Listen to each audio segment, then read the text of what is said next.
En uno de los polvorientos archivos de la Fuerza Aérea de los Estados Unidos, enterrado bajo décadas de olvido, yacía un protocolo marcado como alto secreto, ajado por el tiempo.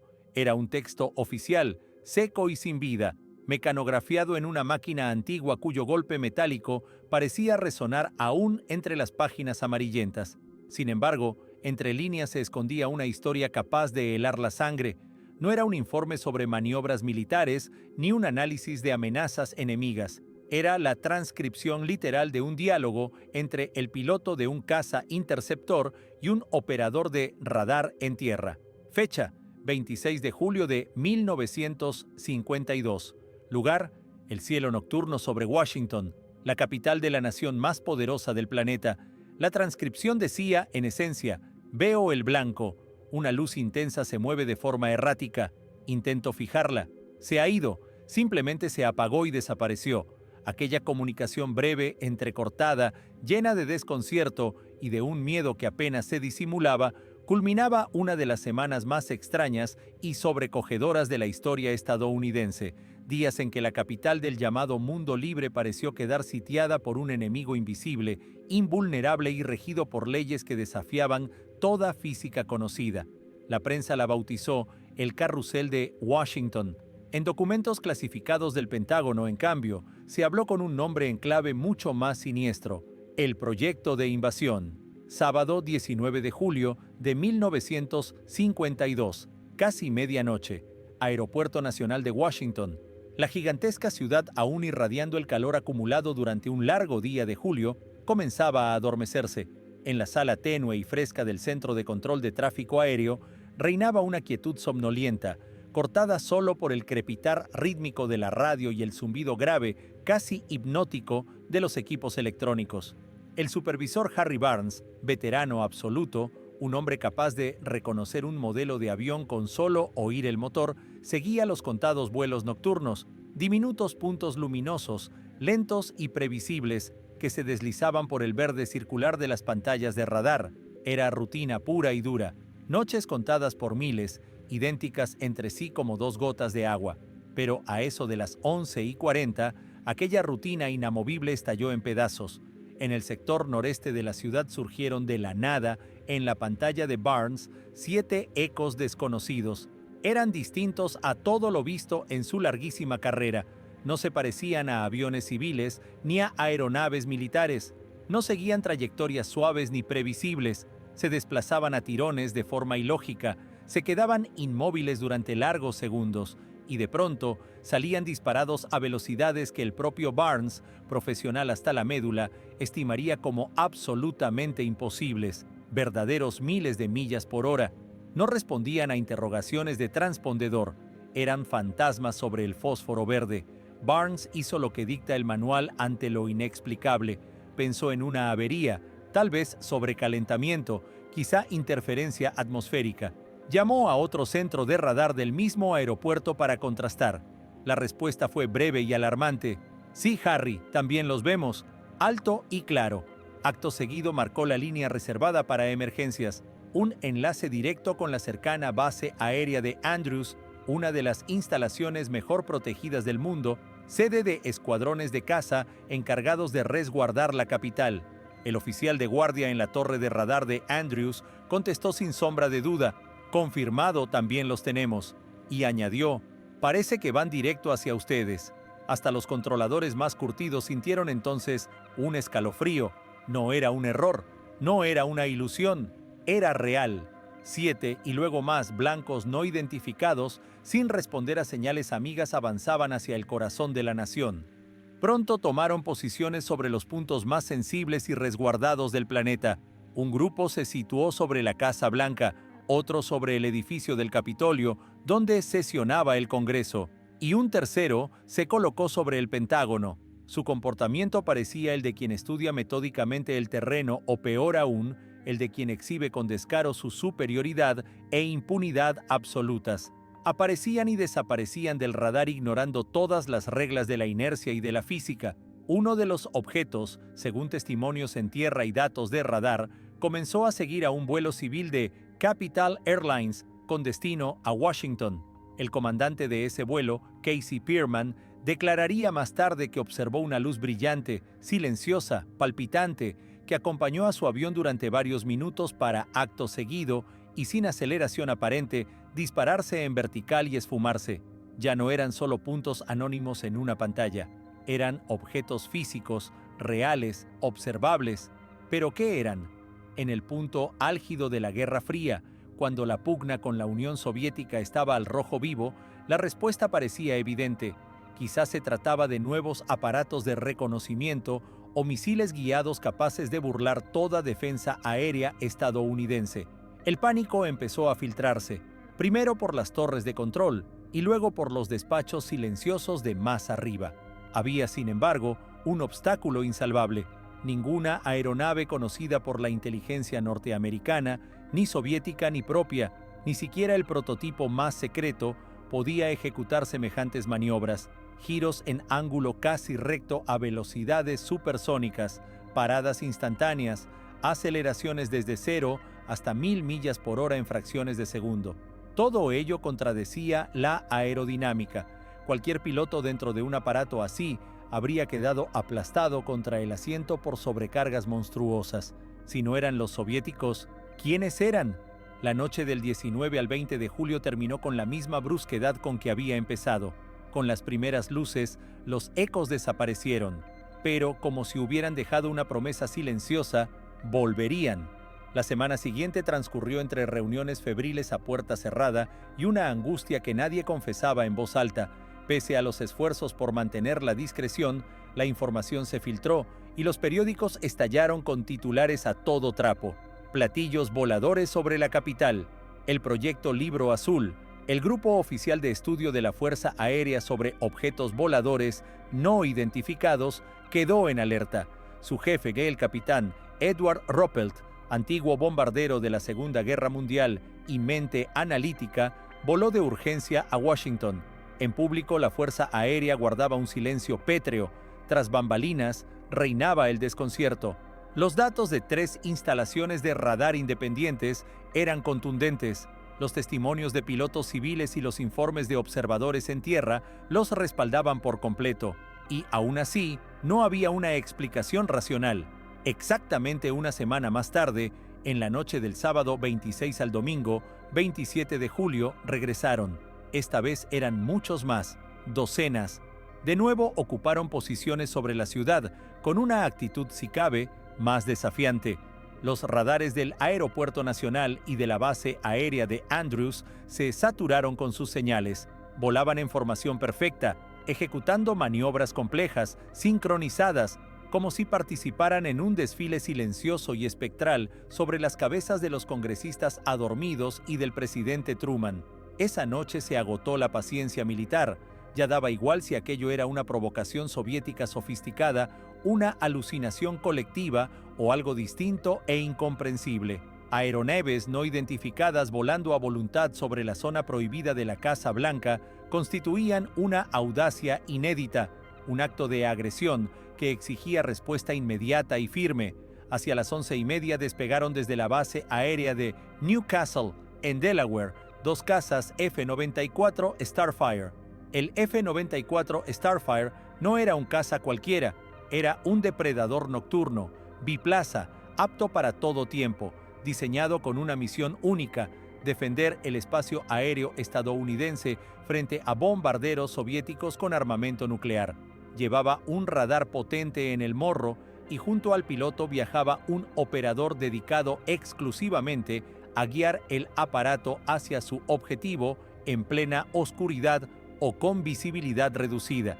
Aquella noche, los tripulantes recibieron una de las órdenes más aterradoras en tiempos de paz, que según algunas fuentes, habría sido autorizada personalmente desde la Casa Blanca: establecer contacto visual y por radar, obligar a aterrizar y, en caso de desobediencia o acciones hostiles, abrir fuego. Los 2 interceptores, dejando estelas ardientes de postcombustión, entraron al espacio aéreo de Washington a máxima velocidad. En el centro de control, a oscuras, Harry Barnes y los coordinadores militares contuvieron el aliento al ver acercarse sus pequeños puntos amigables hacia la dispersión caótica de los desconocidos. Uno de los pilotos, el teniente William Patterson, Habló por radio: controlador, tengo blancos, 4 objetos, luces azul blanquecinas brillantes. Me aproximo. En tierra siguieron su eco en la pantalla, acercándose de forma sostenida al grupo no identificado. Entonces, ocurrió algo que heló a todos. Cuando el caza estuvo a unas pocas millas de distancia de disparo, los 4 objetos, de manera simultánea e instantánea, desaparecieron de las pantallas. Patterson informó con una voz incrédula: se esfumaron. Sin contacto visual tampoco, no hay nada alrededor. Le ordenaron permanecer en el sector y continuar la patrulla. En el momento en que iniciaba el viraje, los 4 blancos reaparecieron en el radar, otra vez de forma sincronizada, pero ahora colocados justo a su espalda, en la posición perfecta para atacar. Empezó entonces un juego nocturno, inquietante y surrealista, del gato y el ratón sobre la capital, con los mejores pilotos de la Fuerza Aérea obligados, por primera vez, a ser los ratones. Perseguían luces fantasmales que a veces permitían la aproximación y a veces se disparaban a velocidades increíbles. Otro piloto participante en la intercepción reportaría a sus superiores. Seguía a uno de ellos. Lo tenía justo delante. Lo veía en el radar y también a simple vista como una esfera anaranjada brillante. Iba a apretar el gatillo, pero se apagó. La luz se extinguió y desapareció al instante de mi radar. Un segundo después, mi operador gritó que había reaparecido en un punto completamente distinto del cielo, a mi espalda. No se disparó un solo proyectil, no por falta de decisión, sino porque no había forma física de hacerlo. Los blancos resultaban invulnerables a la intercepción. Eran más rápidos, más maniobrables y parecían poseer una suerte de inteligencia colectiva que anticipaba cada acción del piloto una fracción de segundo antes de ejecutarla. No mostraron agresión visible, pero su mera presencia fue una demostración de poder tan contundente como humillante. Dejaron claro que podían hacer lo que quisieran sobre Washington y que ni siquiera el ejército más poderoso del mundo lograría detenerlos. Con el alba, igual que la vez anterior, desaparecieron, dejando tras de sí decenas de testigos atónitos y una montaña de interrogantes sin respuesta. La mañana del lunes el país despertó distinto. El pánico alcanzó su cota máxima. Los diarios voceaban titulares rimbombantes: combate aéreo sobre la capital, cazas tras platillos sobre la Casa Blanca. La presión pública y mediática en demanda de explicaciones inmediatas se hizo tan fuerte que resultó imposible ignorarla. Se dice que el presidente Harry Truman llamó personalmente al Pentágono y con tono severo exigió un informe y medidas urgentes para calmar los ánimos. El resultado fue la conferencia de prensa más grande y prolongada desde el fin de la Segunda Guerra Mundial, celebrada en el Pentágono el 29 de julio de 1952. 2 generales de alto rango, John Sanford, jefe de inteligencia de la Fuerza Aérea, y Roger Ramey, se presentaron ante cientos de reporteros de todo el país. Su tarea era sencilla en apariencia e imposible en la práctica: tranquilizar a la nación a cualquier precio. El general Sanford, rostro inescrutable, leyó la explicación oficial, que pasaría a la historia como uno de los actos de desinformación más célebres. Según él, la gran mayoría de contactos de radar registrados en los 2 fines de semana se debieron a un fenómeno meteorológico raro pero conocido: la inversión térmica. En esas condiciones, una capa de aire cálido queda atrapada entre capas frías, lo que hace que las ondas de radio de objetos terrestres se curven y generen blancos fantasma en las pantallas. Atribuyó además varios avistamientos visuales a confusiones con estrellas brillantes, planetas, globos meteorológicos e incluso reflectores rebotando en nubes. Reconoció que un porcentaje aproximado de entre 10 y 15% de incidentes quedaba sin explicación, pero aseguró con aplomo que nada indicaba amenaza para la seguridad nacional ni presencia de naves interplanetarias. La conferencia logró su objetivo. Los titulares viraron del pánico a la ironía y al escepticismo. El país respiró aliviado. El incidente quedó oficialmente cerrado y archivado, pero para quienes estuvieron allí aquellas noches, esa versión sonó a burla. Harry Barnes y su equipo de controladores, que llevaban años viviendo frente a pantallas de radar, sabían perfectamente cómo luce una interferencia meteorológica. Lo que observaron fue algo distinto: blancos nítidos, sólidos, con trayectorias que delataban intención. Los pilotos de caza, cuyos informes minuciosos quedaron prácticamente desoídos, no habían visto un reflejo de luz, sino objetos reales, fijados con solvencia por sus radares de a bordo. Incluso dentro del propio proyecto Libro Azul, la explicación oficial abrió una grieta. El mayor Dufournet, enlace entre el Pentágono y el proyecto, presente en la torre del Aeropuerto Nacional durante los sucesos del 26 de julio, escribiría después que estaba 100% convencido de la realidad y el origen artificial de los objetos, y que la inversión térmica fue una coartada fabricada por órdenes superiores. El capitán Ruppelt, aunque obligado a respaldar en público la versión oficial, admitiría en su libro Informe sobre objetos voladores no identificados que el episodio de Washington fue uno de los casos más misteriosos, mejor documentados y por completo inexplicables de toda la historia del proyecto. ¿Qué ocurrió entonces?